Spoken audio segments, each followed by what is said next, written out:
Bienvenue sur Africa 24, édition spéciale ce lundi 25 juillet 2016. Réfection des trottoirs, nouvel aéroport. Nouakchott, la capitale mauritanienne, a fait peau neuve pour accueillir le 27e sommet de la Ligue arabe. Une rencontre qui intervient dans un contexte exceptionnel pour la région arabe, marqué par des conflits dans de nombreux États. De fait, la sécurité et la lutte contre le terrorisme seront au centre des échanges. Au programme de cette émission, les enjeux sécuritaire de ce sommet au moment où l'actualité de certains pays membres résonne douloureusement. Nous serons ensuite en direct de la capitale mauritanienne pour suivre en live cette rencontre de haut niveau avant de nous pencher dans une troisième partie sur les enjeux économiques de ce sommet. Pour nous accompagner tout au long de cette émission, Abdoulaye Diagana, bonjour. Bonjour. Vous êtes analyste politique, directeur du site Kassataya. Merci d'avoir accepté notre invitation. Merci. Avec nous également sur ce plateau, notre éditorialiste Djemal Taleb. Bonjour Djemal. Bonjour Gaziela et bonjour à tous ceux qui nous regardent. Alors messieurs, avant de parler du fond, peut-être déjà parler de la forme. Djemal, pourquoi le choix de la Mauritanie pour accueillir ce sommet? Ça n'était pas un choix ni gagné d'avance ni évident. Ça fait 70 ans que la Mauritanie attend son sommet de la Ligue arabe. 70 ans que les frères arabes n'ont pas daigné organiser leur événement en Mauritanie, à chaque fois toujours le même raisonnement. Vous n'êtes pas capable de le faire. Là, je pense moi que le défi est de taille. Le défi est de taille pour la Mauritanie pour appeler d'un titre. Il est important parce que la Mauritanie est en train d'abriter son sommet. Il n'y a pas le moindre petit détail qui manque jusqu'ici. Deuxième chose, les aspects de sécurité dont on nous a parlé. Et je salue encore une fois la présence de l'émir du Koweït qui est venu hier, qui a dormi à Nouakchott. Et donc sa sécurité est absolument assurée. Et donc de ce point de vue-là, personne ne peut considérer, encore une fois, que la Mauritanie est un pays dangereux, parce que jusqu'ici, je n'ai aucun doute que ce sera le cas jusqu'à la fin du sommet, les aspects sécuritaires sont particulièrement bien gérés. Et donc il n'y a pas de doute de ce côté-là. Après, vous parlez de peau neuve, oui, bien sûr, la Mauritanie s'est préparée. Il n'est pas très évident pour un pays comme la Mauritanie d'accueillir un sommet de ce niveau, de cette envergure. Nouakchott est une ville qui est née en 1960, elle n'a pas bénéficié de l'histoire comme beaucoup d'autres pays frères en ont bénéficié. Et donc, il est normal que ce pays qui a des difficultés, qui a eu des difficultés par le passé pour organiser un sommet comme ça, fasse peau neuve, en tout cas la capitale fasse peau neuve et se prépare pour un sommet de ce niveau. L'aéroport n'est pas fait pour le sommet, il est fait parce que les autorités mauritaniennes l'ont considéré depuis quelques années, comme d'ailleurs les Sénégalais sont en train de le faire. L'inauguration en tout cas est tombée à pic. Après l'inauguration, comme vous dites, est tombée à pic. Je salue encore une fois la présence de l'émir du Qatar et la délégation imposante, 5 avions, me dit-on, qui l'accompagnent. Encore une fois, l'intérêt que le Qatar accorde à la Mauritanie de ce point de vue significatif. Donc, pour le président Aziz, qui de ce point de vue-là s'est investi personnellement pour la réussite, l'organisation et l'obtention de l'organisation du sommet. Et puis, saluons la présence du président Idriss Déby. Nonobstant une complicité personnelle qu'il a avec le président Aziz, qui n'est un secret pour personne, il est président en exercice de l'Union africaine et la présence du président est importante, mais elle est importante aussi parce qu'il est président du Tchad. Le Tchad est un pays qui a une sociologie très proche, très semblable à la Mauritanie. Et donc, entre les différentes composantes sociologiques de la Mauritanie, je parle sous le contrôle de mon ami Abdoulaye Diagana, il est évident que sa présence donne, là encore, un élément particulier. Il y a quelques petites fausses notes par-ci et par-là, et je ne peux pas finir mon propos sans rappeler les propos insultants, injurieux, inacceptable du ministre libanais de la Santé, qui lui, en dépit de son mépris de classe, j'allais dire de caste, absolu, a insulté au-delà des autorités mauritaniennes le peuple mauritanien, en considérant que les éléments de santé et de salubrité n'étaient pas réunis pour que la Mauritanie accueille ce genre de sommet. Les faits sont en train de lui dire que son raisonnement est misérable, que son regard est détestable, et qu'il est lui-même finalement ne vaut pas qu'on s'attarde beaucoup sur ses propos. Cela dit, il s'en est expliqué de façon maladroite de mon point de vue, là encore une fois. Mais enfin, laissons-le mourir de sa haine absolue et tant pis pour lui. Alors pour en venir à la Ligue arabe, Monsieur Diagana, quelle est la place de cette organisation finalement dans le monde aujourd'hui? Alors la Ligue arabe, c'est d'abord aujourd'hui, comme vous l'avez d'ailleurs souligné en propos liminaire, quelques difficultés sécuritaires, on va rester dans les euphémismes, notamment les conflits, la déstabilisation, on va dire, de l'Irak, la Syrie aujourd'hui, la Libye, mais c'est aussi, comme on le sait tous, c'est une organisation qui avait décidé de peser sur les affaires du monde en pesant de tout son poids avec l'arme pétrole dont elle dispose. Bon, naturellement, on sait qu'il y a des dissensions. Ce groupe pays arabe, entre guillemets, n'a pas réussi à faire entendre une voix au niveau international qui fasse de lui un poids lourd, si vous voulez, des relations internationales, mais c'est sûr que c'est un groupe qui va être écouté, ne serait-ce que parce que, en termes d'enjeux stratégiques, ne serait-ce que pour contrôler les flux migratoires qui peuvent être consécutifs à ces enjeux sécuritaires-là, c'est un groupe dont la voix doit être obligatoirement écoutée et pèse aujourd'hui. Alors, Djemal, M. Diaganel a dit, cette organisation a souvent été affaiblie par de nombreuses dissensions, ce qui nous amène à se poser la question suivante: a-t-elle véritablement un pouvoir? Et quel est-il?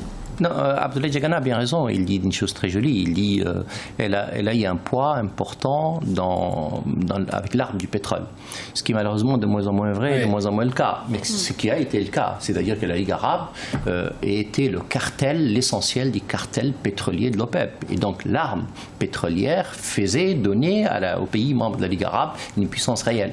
Cela dit, il y a un monde arabe sans aucun doute. L'expression de mon point de vue est bonne, sauf que le monde arabe est divers et diversifié. L'arabité de chaque pays comporte une spécificité qui lui est propre. Et donc, les dissensions, les intérêts, le voisinage, le regard des uns et des autres selon le moment, selon le gouvernement n'est jamais le même, et c'est là une incidence naturelle et évidente sur le sommet de la Ligue arabe. Il y a un adage arabe qui dit « Les Arabes se sont entendus pour ne jamais s'entendre ». En définitive, oui, ils se réunissent souvent pour ne pas s'entendre. Il y a le vieux projet de l'union de la nation arabe. C'est le vieux projet de Nasser, c'est le projet du nationalisme arabe unioniste. C'est-à-dire que il y a un moment de l'histoire qu'on oublie souvent. Le monde arabe n'a jamais été régi par la puissance de la religion. Il a toujours été régi par la puissance de l'identité culturelle.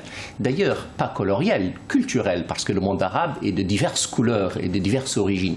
Donc l'identité culturelle arabe a toujours été le ciment de l'unité du monde arabe. Et elle a constitué sans aucun doute ce qu'on appelle donc le nationalisme arabe, qui a été très fort, très présent. Et d'ailleurs, l'une des particularités du nationalisme arabe, c'est qu'il est créé par un chrétien, Michel Aflaq. En tout cas, il est inspiré par un chrétien. Et donc la puissance de la culture arabe, s'attarder un peu sur le cas de la Mauritanie est assez significatif. Voilà un pays qui a une double culture, une double identité, qui est un ciment, un trait d'union entre les deux mondes, qui ne l'assume de mon point de vue pas assez, qui devrait l'assumer encore plus. Et bravo et merci au président Aziz, qui a été, souvenez-vous, l'année dernière président d'un exercice de l'Union africaine. Il sera aujourd'hui président d'un exercice de la Ligue arabe. Il véhicule une politique étrangère qui est un marqueur de mon point de vue assez fort de la double identité mauritanienne. Merci Djemal. Avant de poursuivre ce débat, je vous propose de retrouver tout de suite sur place notre envoyé spécial Franck Noudofina. Franck, bonjour. Vous êtes en direct du palais des congrès de Nouakchott. Comment la Mauritanie s'est-elle préparée à accueillir ce sommet?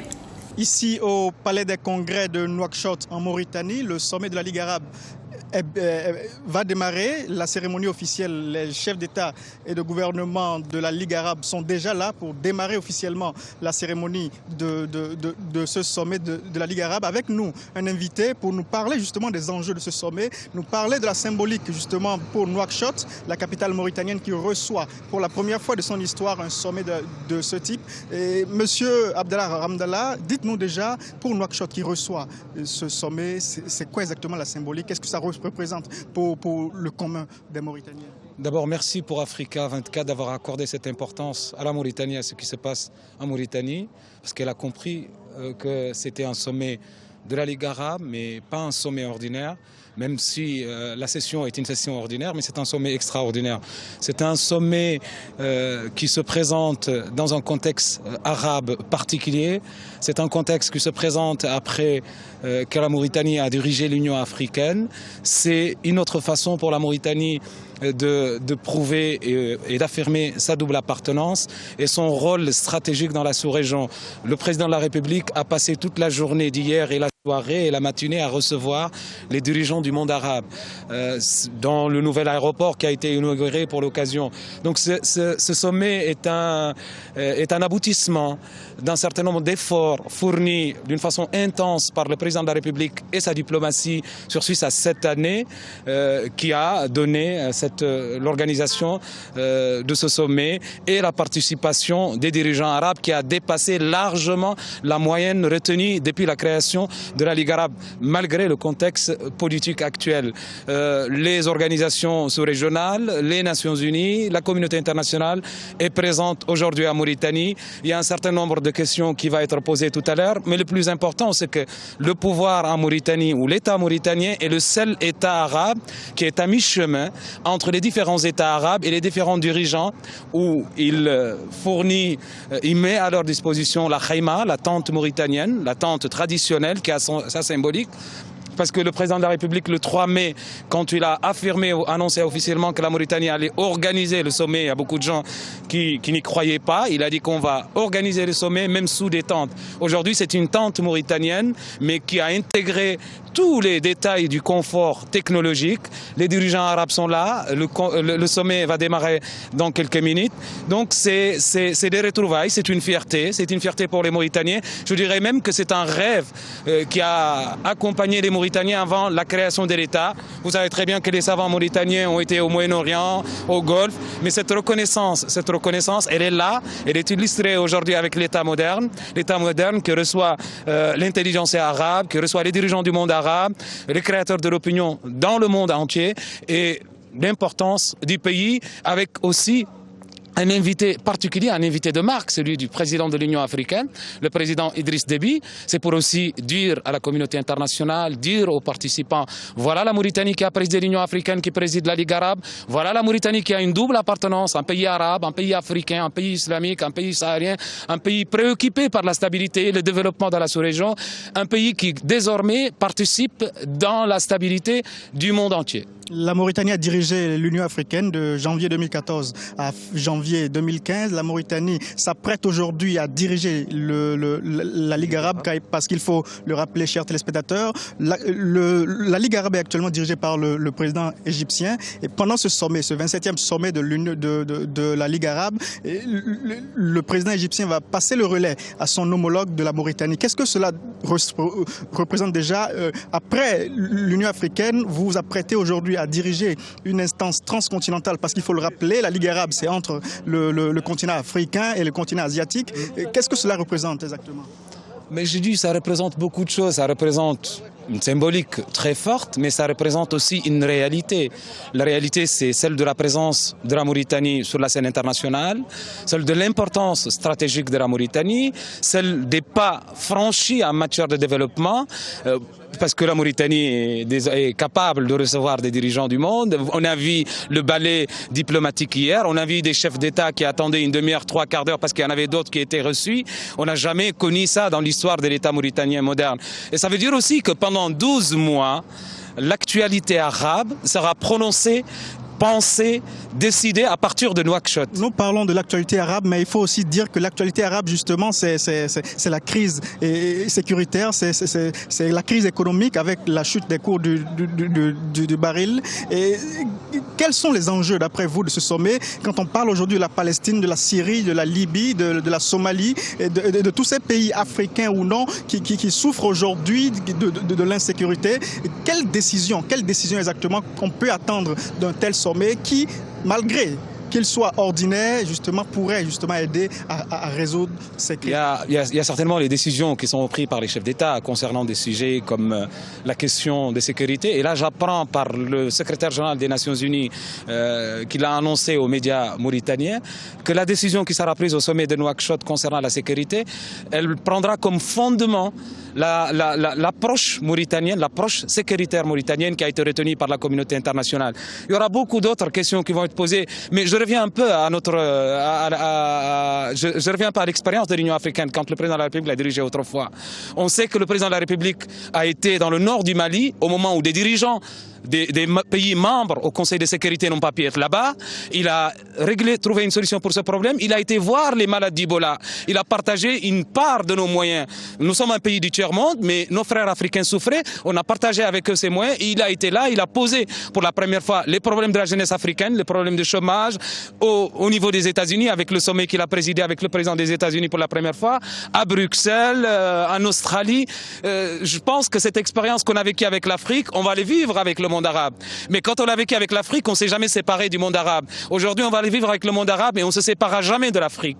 C'est-à-dire que la Mauritanie de trait d'union agissant pour les préoccupations de nos confrères, de nos frères du monde arabe et d'Afrique noire, sont pris en considération par désormais, dans quelques minutes, le président de la Ligue arabe, son Excellence Mohamed Abdelaziz. Je vous remercie beaucoup. Chers téléspectateurs, nous suivons pour vous sur Africa 24 les meilleurs moments de ce 27e sommet de la Ligue arabe.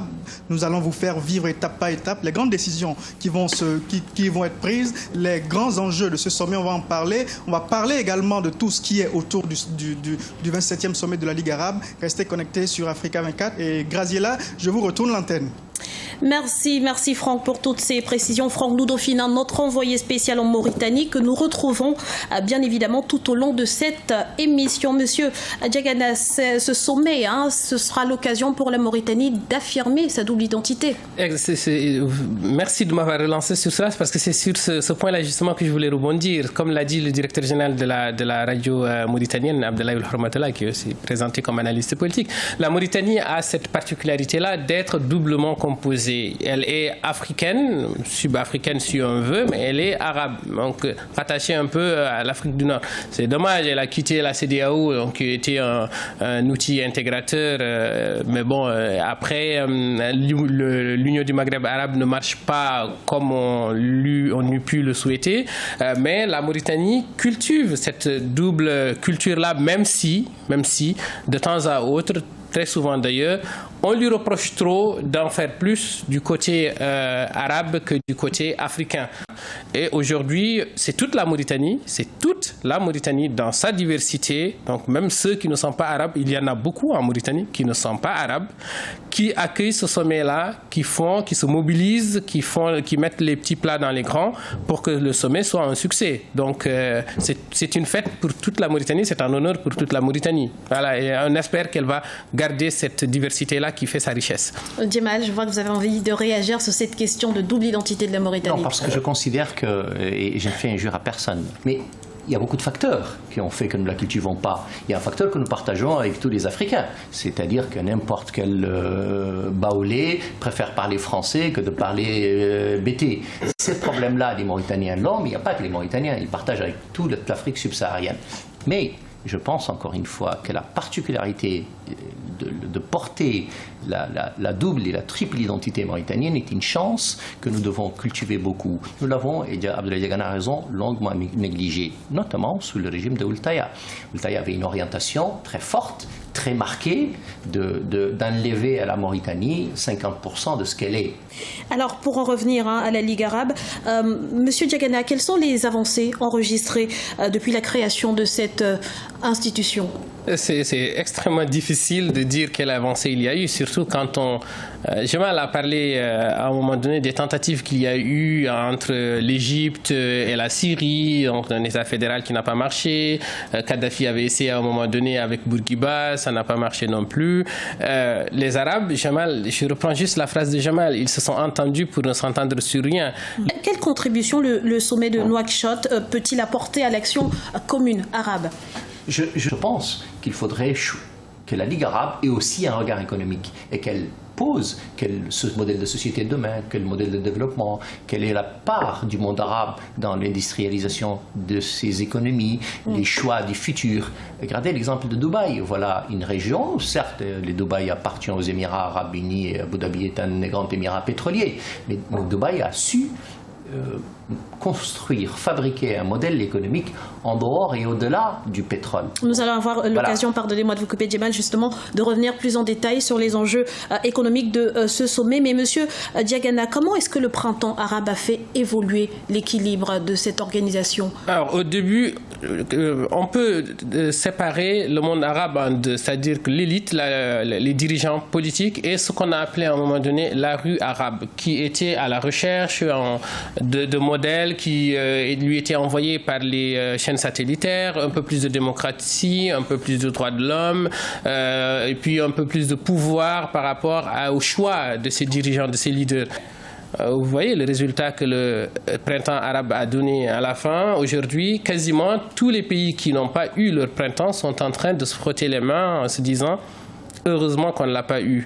C'est quasiment les frères musulmans ou ce qu'on a considéré, enfin pas les frères musulmans, je rectifie, les fondamentalistes qui à un moment donné sont venus sous un faux nez parfois pour essayer de récupérer un printemps qui a été conduit principalement par des laïcs ou par des gauchistes qui ne voulaient qu'un modèle qui leur permette d'accéder à la démocratie. Mais aujourd'hui ça a été un flop, aussi bien en Tunisie moins. Mais en tout cas, c'est aussi le pays qui a le moins d'intérêt. Probablement. Mais l'armée a repris les choses en main en Libye, en Égypte. La Libye ne ressemble plus à rien. La Syrie, on n'en parle même plus. Donc finalement, ce printemps arabe-là, ça a été plus un facteur de déstabilisation, de déstructuration même des pays qui l'ont vécu qu'autre chose. Je suis souvent d'accord avec Abdoulaye Diagana, là je suis moins d'accord avec lui. Moi je pense que le printemps arabe a eu un aspect positif, sans doute un aspect de déstabilisation. D'abord, qui disait que la révolution n'est que le désordre d'un soir qu'on fait avec les foules. Et en réalité, une révolution c'est toujours ça. Elle désorganise, elle déstructure une société, ses institutions, son État. Le monde arabe ne peut pas échapper à ça, les printemps arabes ne pouvaient pas échapper à ça. Et quand vous avez une société qui est une espèce de cocotte minute, c'est-à-dire qu'elle bout pendant très longtemps, quand vous ouvrez le couvercle, vous ne savez pas à quoi vous attendez, et c'est à peu près ce que nous avons eu dans les printemps arabes. La Tunisie a réussi, Kahin-Kara, difficilement, parce qu'aussi elle présente moins d'intérêt. Et après, la géopolitique internationale est venue se greffer dans une situation compliquée. Le monde arabe n'est pas la Turquie. La Turquie, elle, a réussi sa transition. Je sais qu'en ce moment, en Occident, il ne fait pas bon de dire du bien d'Erdogan. C'est probablement d'ailleurs pas mon ami. Enfin, la démocratie turque fonctionne mieux que le monde arabe.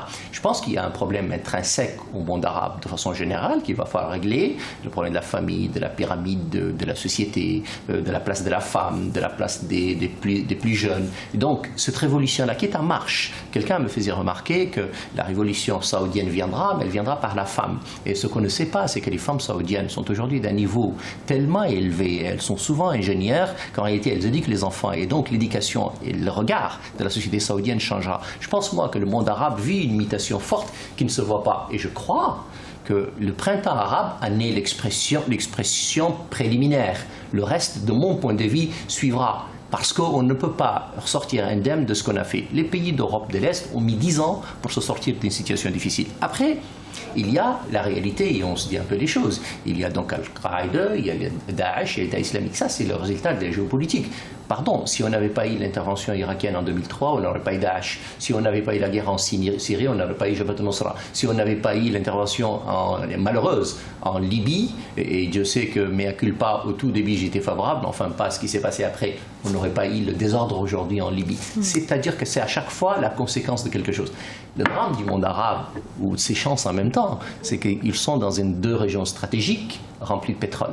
Et donc, tout le monde, en tout cas de mon point de vue, toutes les difficultés et tous les problèmes du monde arabe sont liés à ces facteurs. Quand vous enlevez le pétrole, vous n'avez aucun problème. La Tunisie n'a pas de problème, elle n'a pas de pétrole. La Libye en a, elle a du pétrole. Je pense, moi, que c'est toujours le dit de convoiter soit une position stratégique, soit une richesse importante qui fait que nous avons des difficultés de ce point de vue-là. Après, il y a une réalité, si vous me coupez si je suis trop long, il y a un problème de l'authenticité, du rapport à l'authenticité et à la modernité dans le monde arabe. Je pense que c'est là encore une équation que le monde arabe arabe doit régler, doit résoudre. Je suis heureux de savoir que nous, les Mauritaniens, on est assez avancés de ce point de vue-là, parce que nous avons un Parlement assez féminisé, nous avons des sociétés, des familles recomposées, nous avons une société beaucoup plus avancée de ce point de vue-là, mais ça ne veut pas dire que le monde arabe ne l'est pas, mais ça veut dire qu'il y a encore une fois un rapport ou la relation entre l'authenticité et la modernité qu'il va falloir régler. Un pays comme le Maroc, il fait face de façon absolument brillante et intelligente, et il le fait très bien, et je pense qu'on devrait beaucoup prendre exemple sur le Maroc, mais aussi sur la Tunisie, mais aussi sur beaucoup d'autres pays, et sans doute demain, paradoxalement, sur l'Arabie Saoudite. Monsieur Diagana, comment dépasser les divergences profondes que le dernier sommet tenu en mars 2015 n'a pas pu résoudre pour finalement aboutir à de véritables conclusions cette année? Alors, il faut juste voir un peu aujourd'hui quels sont les positionnements qu'il y a entre certains pays où lire entre les lignes pour certaines absences. Tu as parlé de Mahmoud Abbas. Certains s'attendent probablement à ce que l'Arabie Saoudite, même si son roi n'est pas là, finalement il est venu ou pas, je ne sais même plus, même si son roi n'est pas là, puisse peser pour que certains pays quand même accompagnent un peu plus l'action qui est conduite au Yémen, ou que de notre côté, pour satisfaire, on va dire, à la rengaine, à la mode aujourd'hui, la condamnation du Hamas, etc. Peut-être qu'ils vont se retrouver autour de ces questions-là, mais pour le reste, je le vois très mal, très difficilement, où le monde arabe, cette Ligue arabe-là, réussira à faire un consensus, et sur quel point. Vous êtes d'accord, Djemal? Oui, non, je suis d'accord, et évidemment, ce n'est pas une équation très facile.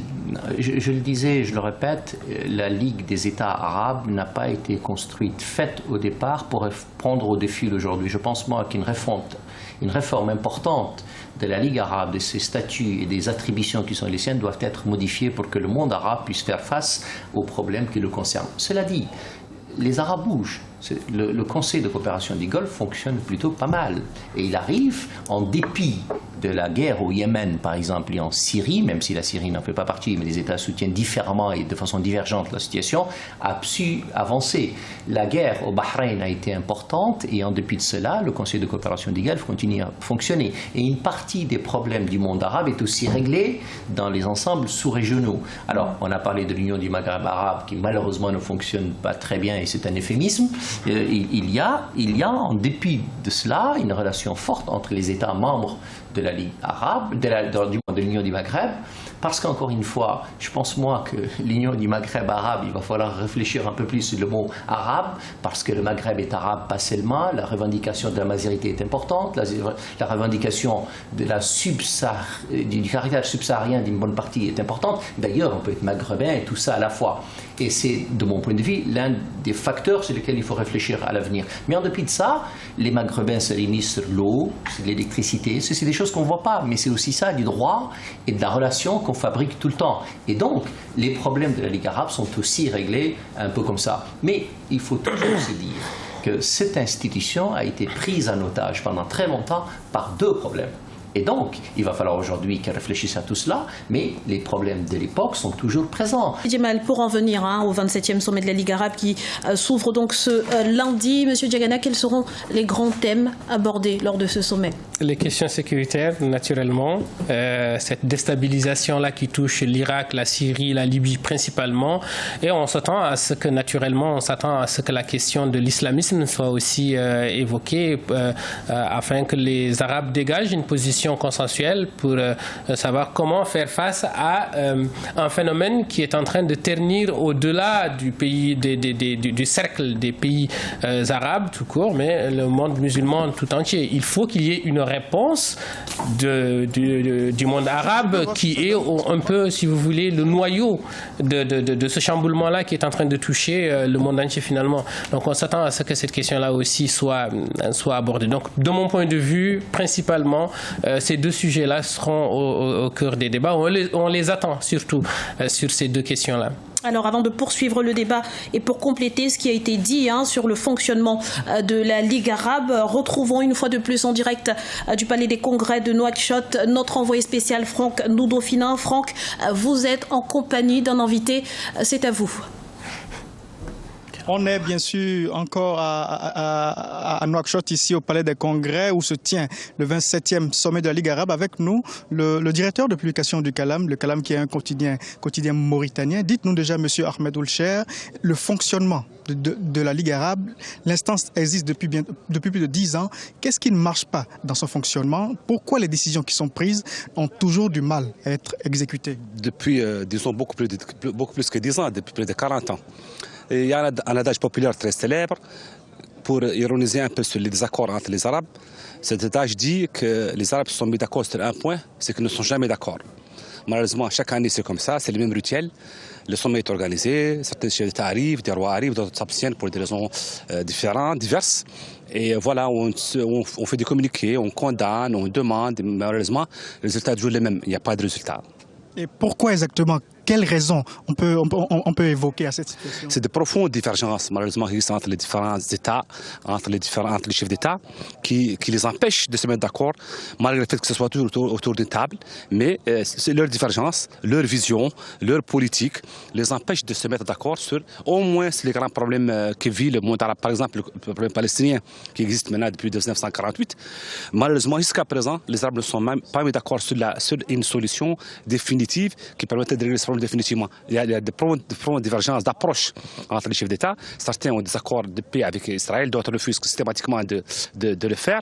Et la situation reste malheureusement la même. Est-ce que le désaccord n'est peut-être pas dû au système que beaucoup d'observateurs qualifient de 2 poids, 2 mesures au sein de la Ligue arabe, justement où certains États semblent avoir plus de poids que d'autres et certaines décisions semblent avoir plus de poids que d'autres? C'est malheureusement valable dans toutes les organisations.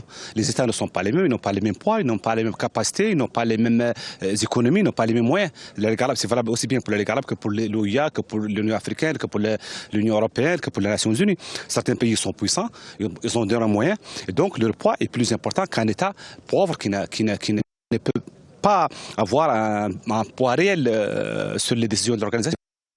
Moi, c'est ça. Ouais. Dans un monde aujourd'hui où c'est la démocratie, est-ce qu'il ne faudrait pas instaurer justement la démocratie dans ces organisations-là, comme la Ligue arabe? Sur le plan du vote, il y a un pays, une voix, mais il y a loin de la coupe aux lèvres. Ça ne se répercute pas du tout sur les décisions de l'organisation. Certains États sont puissants, ils ont les moyens, ce sont eux qui tiennent les cordons de la bourse, et donc ce sont eux qui pèsent de tout leur poids sur les décisions de l'organisation. Il y a un problème très important, c'est l'intolérance religieuse. Il y a aujourd'hui Daesh, il y a Boko Haram, il y a beaucoup d'organisations terroristes, il y a le Shebab, il y a beaucoup d'organisations terroristes. Quelle est justement solution la Ligue arabe? C'est vrai que trouver une solution à ce problème, c'est toujours difficile, mais quelles mesures peut-on prendre aujourd'hui pour permettre de réduire cette intolérance religieuse-là? Il y a véritablement un problème qui se pose, surtout au monde arabe, avec l'apparition d'Al-Qaïda, de Daesh, de Shebab.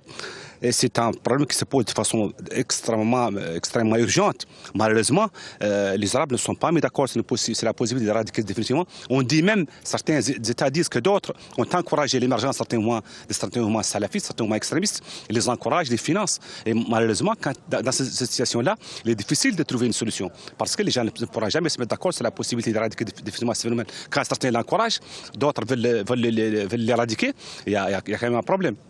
Merci, Monsieur Ahmed Oulcher. On est bien sûr ici en Mauritanie, au Palais des Congrès de Nouakchott, où se tient le 27e sommet de la Ligue arabe. Je rappelle, on va vous recevoir encore tout à l'heure. Et Graziella, c'est un peu ça, la Ligue arabe, un système de 2 poids, 2 mesures qui parfois, qu'il faut dénoncer, c'est aussi de l'économie. Et justement, cet aspect, on va l'aborder tout à l'heure, toujours sur Africa 24, et je vous retourne là. L'antenne.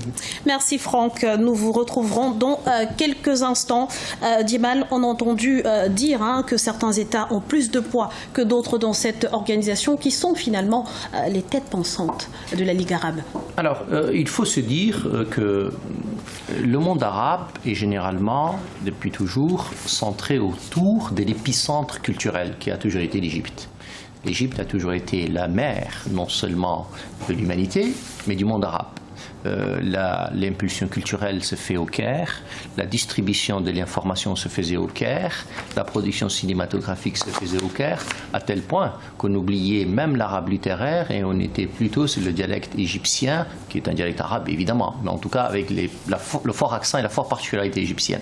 Donc l'Égypte reste Elle est encore la première armée du monde arabe, elle est encore la première force culturelle et philosophique du monde arabe, elle continue à faire de l'impulsion. Cela dit, il y a l'apparition de nouveaux acteurs consécutifs au printemps arabe, mais aussi au-delà. Il y a d'abord le Qatar. Le Qatar qui, avec le père du roi actuel, du prince actuel, de l'émir actuel, est devenu une espèce d'ovni politique que les gens ne comprennent pas. Il a commencé son envol par Al Jazeera, par la puissance de la chaîne de télévision Al Jazeera, mais aussi par la force du fonds souverain qatari. C'est-à-dire que le Qatar est devenu une espèce, certains diraient le parrain des organisations des frères musulmans, je pense que c'est assez réducteur et qu'il est au-delà de ça. Passivité économique et politique importante, et il est devenu un acteur en dépit de la taille démographique de sa population, est devenu un acteur important. Puis l'Arabie Saoudite, depuis l'arrivée du roi Salman, est devenu un acteur important. Il est devenu un acteur important à plus d'un titre. Il faut toujours se souvenir que le monde arabe est généralement généreux avec les pays arabes. Vous prenez un pays comme la Mauritanie qui fait très peu appel aux besoins des organismes multilatéraux. L'essentiel des besoins d'investissement en Mauritanie viennent des fonds arabes et des fonds islamiques qui sont souvent arabes. Et donc, la force d'un pays comme l'Arabie Saoudite, comme le Koweït, comme le Qatar, comme les Émirats Arabes Unis, qui est aussi un autre acteur. C'est-à-dire que les Émirats Arabes Unis sont venus, là encore une fois, avec une espèce d'effraction dans la diplomatie internationale, alors que c'est un pays qui n'a jamais eu une autre relation que intérieure, mais qui a désormais donc pris une place en politique étrangère importante. Le monde arabe aujourd'hui est un tout petit peu divisé parce que le sommet a 3 sujets à aborder: l'Iran, le terrorisme et la Palestine. L'apparition du Qatar, des Émirats Arabes Unis et puis le poids pris par l'Arabie Saoudite aujourd'hui font que ces pays-là sont désormais les acteurs importants de l'enjeu politique. Monsieur Diagana. Oui, je suis d'accord avec Jamal, une fois n'est pas coutume. Effectivement, l'Égypte a longtemps été le navire amiral, si vous voulez, de cette vision politique du monde arabe, même si son poids économique ne le justifiait pas nécessairement. Aujourd'hui, la Ligue arabe ou le monde arabe souffre plutôt d'absence de leaders comme ont pu en fournir un temps l'Égypte, l'Irak, la Syrie. Il n'y a pas de leader charismatique qui porte. Saddam. Oui, Saddam, si on met de côté. Oui, il a été, absolument. J'ai cité l'Irak, effectivement, je suis d'accord avec toi. Donc aujourd'hui, on manque de leaders, on manque de leadership. Donc il n'y a pas de leader charismatique qui puisse porter vraiment la voix du monde arabe. Non, il a raison, Sylla Badiya. Moi, je pense qu'il y a 2 enjeux qui sont importants pour le monde arabe dans les 5-10 prochaines années. Les 5 prochaines années. Je crois personnellement, et je fais partie de ceux qui pensent que Daesh est sur le déclin et que l'histoire de Daesh est plus derrière nous que devant nous. Je pense que l'étau se resserre absolument en Irak et que l'armée irakienne, avec l'appui des Occidentaux, va arriver à mettre en échec la situation. Ça ne veut pas dire pour autant que le problème est réglé, parce que ce que nous vivons, c'est 5 années de politique désastreuse de Nouri al-Maliki, l'ancien Premier ministre. Il va falloir le régler en plus. Et je mets une parenthèse sur la Libye. Je pense encore une fois que la situation aujourd'hui en Libye est telle que nous n'avons pas tellement le choix. À Tripoli, on a beaucoup trop de milices, et donc l'idée d'avoir un consensus politique à Tripoli me paraît juste illusoire. Et donc nous serons dans l'obligation demain de se rattacher à la position égyptienne et d'aider l'armée libyenne dans ce qu'elle est. Alors pour revenir sur les enjeux de ce sommet, il a été dit que la sécurité et la lutte contre le terrorisme seraient au cœur des échanges. Monsieur Diagana, pourquoi finalement est-il si difficile de lutter contre le terrorisme? Parce que ça a été dit, répété sur tous les plateaux de télé du monde. On est dans une situation où on n'a pas besoin de mobiliser des armées structurées, symétriques pour combattre un ennemi visible, défini, déterminé. Bon, c'est en cela que c'est difficile. Aujourd'hui, vous achetez une Kalachnikov, vous munissez d'une bombe, vous allez faire des dégâts à 2 ou à 3. Il serait injuste de remettre cela sur le dos du seul monde arabe, parce que c'est un problème qui est aujourd'hui global, qui touche le monde entier. Le monde arabe, de quels moyens dispose-t-il pour régler ce problème-là? L'OTAN, la France, les États-Unis, avec tout l'arsenal qu'ils ont à leur disposition, n'arrivent pas au bout de ce problème-là. Vous êtes d'accord avec ce que dit M. Diagana? Le monde arabe n'est pas suffisamment outillé pour lutter contre le terrorisme? Non, je ne vais évidemment pas être d'accord avec Diagana, comme ça il va revenir à sa situation normale. Non, le terrorisme d'abord, c'est quoi le terrorisme? Quelle est la définition du terrorisme? Le terrorisme d'hier est un héros pour un autre. Ça, c'est une discussion qu'on ne va pas résoudre parce qu'il n'y a pas un consensus universel pour la définition du mot terrorisme. La réalité, c'est que nous vivons aujourd'hui, les conséquences de la guerre de 2003. Si on n'avait pas la guerre de 2003, on n'aurait pas eu Daesh. Pardon, les dissensions internes dans le monde arabe, et c'est là que je ne suis pas d'accord avec Diagana, sont aussi un élément important. C'est-à-dire que la dissension interne dans le monde arabe, entre les Qataris, les Saoudiens, les Émiratis, mais aussi les Syriens et l'influence des Iraniens, qui ne sont pas arabes, mais qui ont un point important dans le monde arabe, a créé le chaos supplémentaire. Nous allons avoir l'occasion de revenir sur la situation en Libye, mais avant, je vous propose de marquer une courte pause. On se retrouve dans quelques instants pour la suite de cette édition spéciale. A tout de suite.